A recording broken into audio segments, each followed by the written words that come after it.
Hello and welcome. This is Luke Smith, RuralVacantLand.com. Today, I'd like to talk about using artificial intelligence to figure out who can pay the most rent, and specifically who can pay the most rent for a vacant QSR. QSR being a quick service restaurant.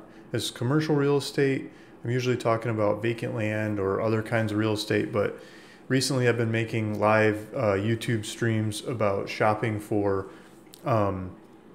quick service restaurants, because I believe in today's market there's a good opportunity to take these quick service restaurants like a vacant McDonald's, for example, and putting a Burger King or a Wendy's or someone else in there that could use the location and charging them rent, taking it from a vacant building to one paying rent, and then selling it or keeping it or collecting the rent or doing something with it from there, but creating value from vacant to something.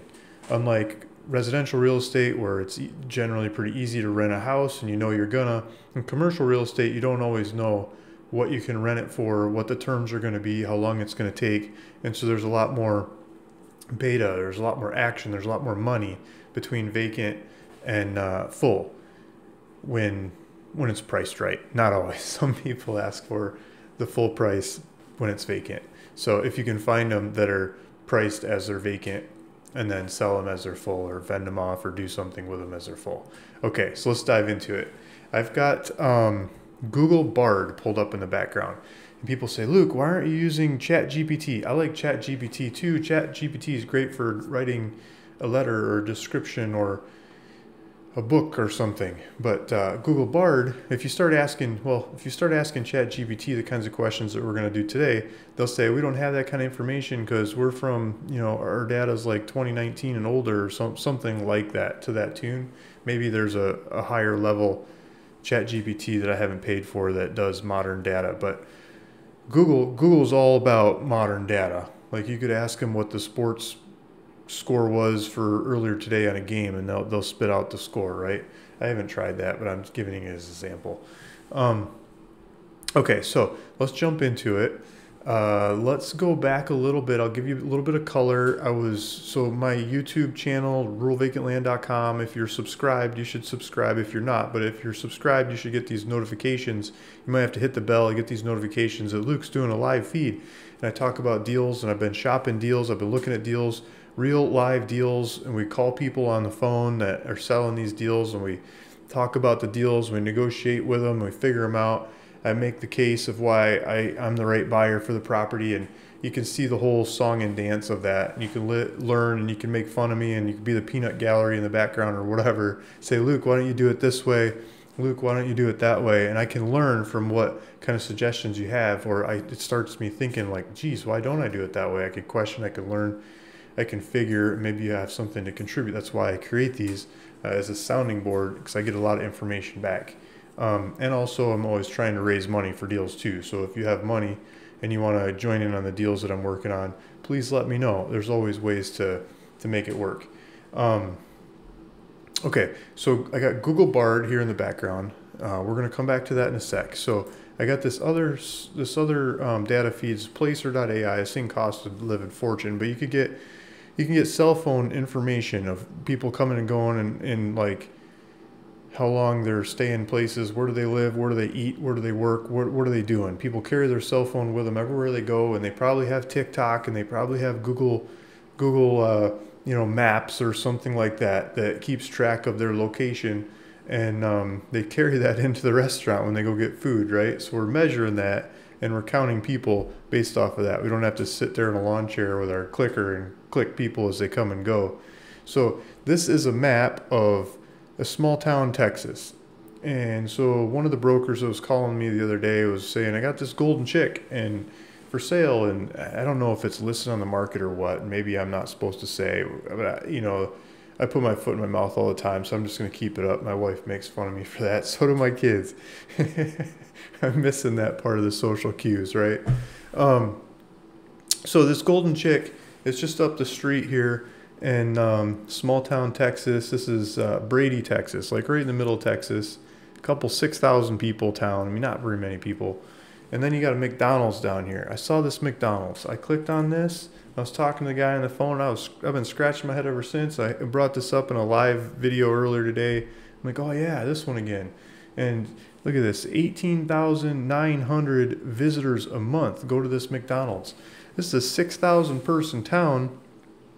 That's like, what, everybody in town goes there 3 times a month on average or something? I think people are coming from afar and going to this thing. There's no way maybe this is like everyone in town just eats McDonald's breakfast, lunch, and dinner. I don't know, 74 percentile McDonald's. So average McDonald's is like just past where I can reach and point. And this is this McDonald's. There's some that are better. I mean, sometimes we go do work on these ones, but this is a pretty friggin' good McDonald's for such a small town, right? And this particular Golden Chick that's over here, it's got like, the same kind of traffic. I think I was pulling up the area. Yeah. It's got the same kind of traffic as the McDonald's. They're pretty darn close.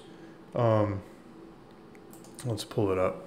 So we got traffic over here of like 12,000, 13,000 cars going by, and then right in front of the Golden Chick and right in front of the McDonald's, there's like 10,000 something on one street, 13,000 on the other. Maybe a little bit more traffic goes by the McDonald's, but not much. And this is such a small town. Everybody knows where everything is. I mean, you're not going to hide anything here. And then, so, diving into it, I'm interested in this thing. What I would like to do is eventually make an offer, get a contract, give me some time to work on it, find a tenant that goes in here. When I find a tenant, haggle out terms and get it all to work, then actually pay for the building, buy it in, and collect the rent for the rest of forever, or sell it to somebody else who wants to collect it for the rest of forever and keep the differential in between. So the value I'm bringing to the table is finding a tenant. And this video is about who can pay the most rent for one of these buildings. So that's what I'm talking about. This report here, the same kind of data is who's missing. So it looks at all the other shops in the area and throws them out the window. And it looks at this, I narrowed it down to this kind of square footage that this shop is. And it's got the traffic, it's got the demographics, it's got the drive times, kinds of averages of people coming and going to these things. And if they're shopping at that McDonald's and they're shopping at whatever else is in town, they should be shopping at these names too, but these names are missing. And these names are happening in Texas, but they're missing in this town. And so all those kinds of bits and pieces come together in a calculation, and then you get these names. But then you got to go further than that. You don't just stop there. And so I got these names, and I cherry picked my favorite names out of here from researching these a bunch over time. And some of these names, I mean, like Marble Slab Creamery. Let's use that as an example. So let's jump into Bard. Google Bard. It's like, okay, Luke, why don't you go target Marble Slab Creamery, because it looks like they go here. Marble Slab Creamery. Let's ask Google Bard about Marble Slab Creamery. What is the average unit sales for Marble Slab? I can't spell, guys. I'm like dyslexic as can be. So computers are awesome for me. They fix stuff. So please don't make fun of my spelling. The computer will fix it. What is the average unit sales for Marble Slab Creamery in Texas? I'm not going to do like standalone because I don't think they exist, but I'm just going to stick it in there. And okay, so this is Google Bard's coming back, and they're saying the average unit sales for Marble Slab Creamery in Texas is $251,000 per year. This figure is based on the median sales, 198 Marble Slab Creamery franchises operating in Texas in 2020. So this is a couple years old data, but you get the idea. A traditional store does $251,000, non-traditional $223,000, co-brand store $293,000. So they've got some statistics. So 251, if they're doing sales of 251 a year, that is not going to pay much rent. So if we took like a 10% kind of ratio off of that, it'd be like $25,000 a year. You could probably charge these guys in rent. If they start paying rent below $25,000 a year, this is like $2,000 a month, or $2,100 or $2,200 a month. The banks will probably loan them money, and the ratios are in line and stuff. It would be healthier if they had something less than the $25,000 a month, but I don't want to be the landlord. I want to get the rent up, right? So the bank breakers are probably going to be like $25,000 a month. That's not somebody I want to market to. I've tried that in the past, and they're like, oh yeah, Luke, I want that building. Heck yeah, man. here in the, we start negotiating, and then we get down to how much they could pay rent. It's like, how much time did I waste, and energy and marketing and everything else? Don't want to market to these people. So let's go back to that list. Go back to that list and we find some others that are shooting out the lights. And I got some examples on here. So the income in this area is like in the 40s, 40 something $1,000 median income, or 47, 48. Those kinds of customers are shopping fast food. So this is the income of the median income of the average customer shopping the fast food, not just the ones living in the area, but the ones shopping at the fast food stores. That's who we care about. That's who we're going to get in the doors. That's who we want to compare to. And so that comes up with like Captain D's and Long John Silver's, right? Like my sister would call it the brown food, the fried stuff. The brown, tastes good, but not so good for you all the time. Captain D's. Okay, so let's do Captain D's. What is the average unit sales for a Captain D's restaurant in Texas? And this time, let's do a freestanding. For a freestanding, because sometimes they have them mixed with something else, right? Or in line, like in a shopping center or in a mall. And this location I'm looking at, it's a freestanding one with a drive-through. That's like usually the highest sales, so I want those because then I can pitch the case better to charge more rent. So based on the available data, the average unit volume for freestanding Captain D's restaurant in Texas is estimated to be about 1.8 million. Ooh, I did Captain D's in the country. Get that. Dallas-Fort Worth Metro Complex, 2.1. Houston, 1.9. San Antonio, 1.7. Austin, 1.6. Rest of Texas, 1.5. We might be in the 1.5 because we're in small town Texas. So let's say we're more like the rest of Texas, $1.5 million stuff. We could maybe get 150 grand a year in rent out of them. But let's say we just went with Captain D's. Let's just copy that one. What is average unit sales for a freestanding Captain D's restaurant? So let's just say restaurant in America. I think it's a lot less. I think Texas sells a heck of a lot more Captain D's. And I'm learning this in this video. And I just did the generic numbers before when I was looking at this. Oh, they're coming up with 1.5 here too. I was looking it up in the past. I always thought it was like 1.1, but they've been growing.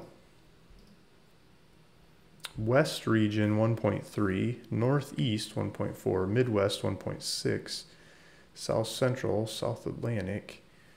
Okay, so I think we go back to that 1.5. So if we had them at 1.5, that's pretty cool. So let's say we did that same thing, but instead of Captain D's, we did what's the average unit sales of a freestanding. I think Wendy's would be really good for this town, and they were in the list. They're not here yet. And I know like national numbers, but not Texas numbers. So let's do Texas numbers off of this. What is the average unit sales for a freestanding Wendy's restaurant in Texas? And then we're going to come up with, ooh, that's lower.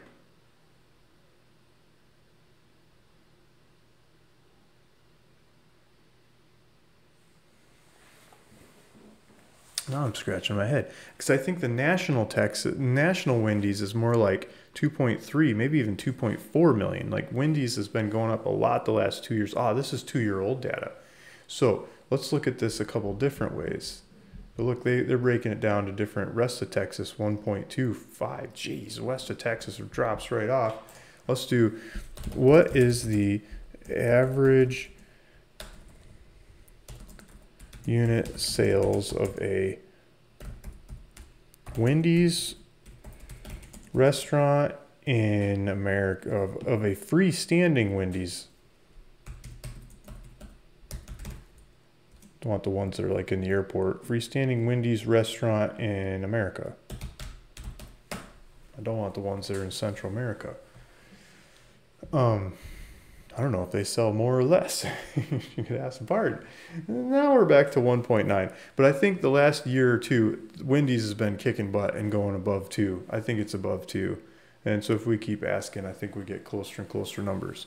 But I think this is a good example. And then we start taking other stuff that came up on that list. Let's do one or two more. What? Because just imagine if so. What was the previous one? Captain D's 1.5.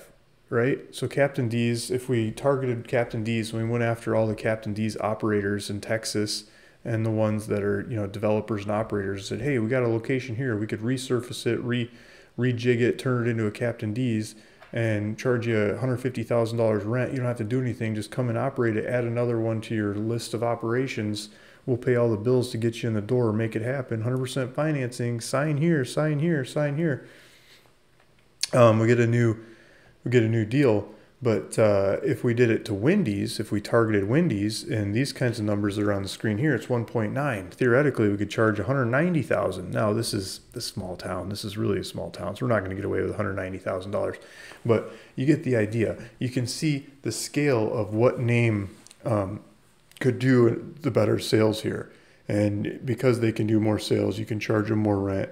And that's back to the title of this video, is trying to figure out who you can charge the most rent to that could do business here, to focus the marketing efforts on, to get into this building, to make it happen. Okay.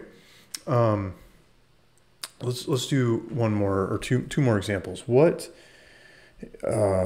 is the average unit sales for a, let's do Kava. Let's do a freestanding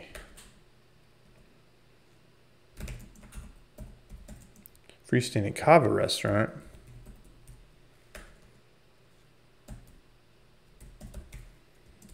in Texas. Okay. What are the average unit sales for a freestanding Kava restaurant in Texas? According to available data, the average unit sales for a freestanding Kava restaurant in Texas estimated about 1.4 million per year. This figure is based on the median sales of 4 Kava restaurants operating in Texas. Oh, they only got 4 in 2022. Maybe that's not what. Okay, maybe that's not a good example. There's 4 of them. I mean, yeah, go market to the 4, but I thought they had more of them going on in Texas. Okay, let's use another one. Let's try Panda Express. What are the average unit sales for a freestanding Panda Express in Texas? I like how Google Bard points to where they got this. They got it from a franchise disclosure statement. They got it from a news article on Restaurant Magazine or something, or it's quoted in this financial reporting.